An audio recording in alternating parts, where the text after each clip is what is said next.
They say revenge is a dish best served cold, but honestly, it's much better when it's served with interest. Right now, I'm sitting in my beat-up car outside a 5-star restaurant. Inside, my former best friend Mark and my ex-fiancée Sarah are popping champagne to celebrate their big win. I have exactly $5 in my pocket and a frozen bank account, but in my hand, I'm gripping a single USB drive.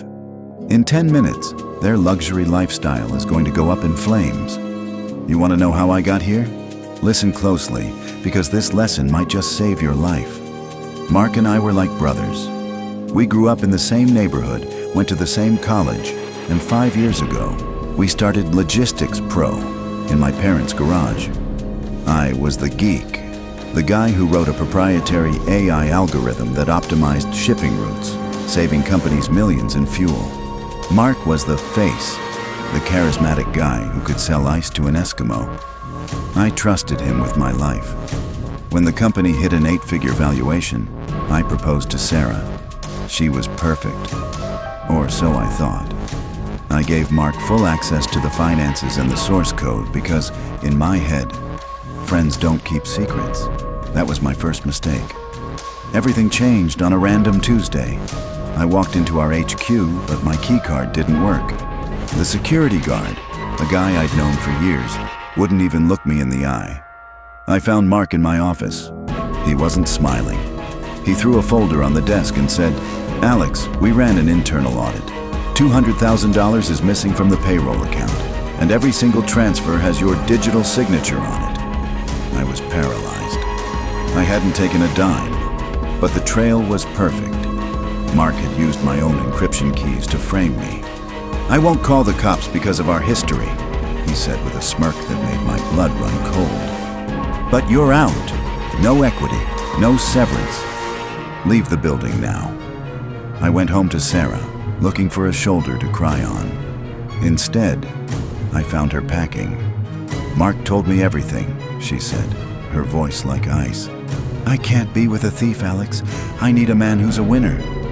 That night, I saw them together on a yacht in an Instagram story. They didn't just steal my company, they stole my soul. For the next 6 months, I hit rock bottom. I lived in a studio apartment and worked a night shift security job. But every night, I opened my laptop. See, Mark always thought I was just the IT guy. He didn't realize that when I built the core of our software, I didn't just build an algorithm. I built a ghost protocol, a hidden backdoor that only responds to a specific string of code, not for stealing, but for total system control in case of a hack. While Mark was out buying Ferraris and showing off Sarah on the red carpet, I was watching.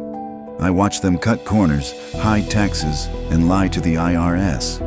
They thought I was broken. They thought I'd given up. They were wrong. Today is the day.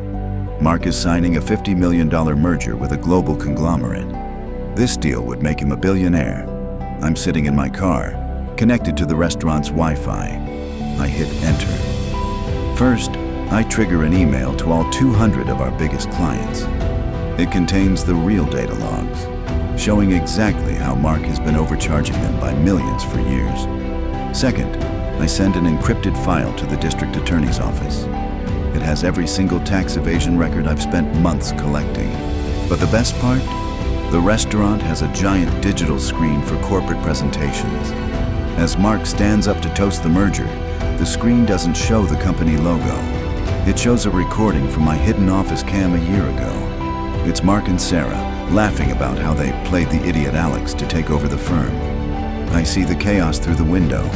Mark's phone starts blowing up. His investors are walking out of the room. Sarah is screaming at him. The police cruisers are already pulling into the valet. Sarah runs out of the restaurant, trying to call an Uber, but her credit cards are already flagged for a fraud investigation. She sees my old car at the corner. Our eyes meet for a split second. In hers, there's pure terror. In mine, peace.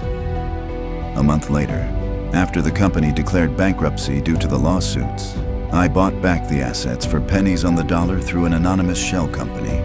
I got my software back. I got my life back. Mark is currently serving 5 years in a federal penitentiary for wire fraud. Sarah, last I heard, she's working at a diner in the middle of nowhere, trying to pay off the lawyers. If there's one thing I learned, it's this: figures don't lie, but people do.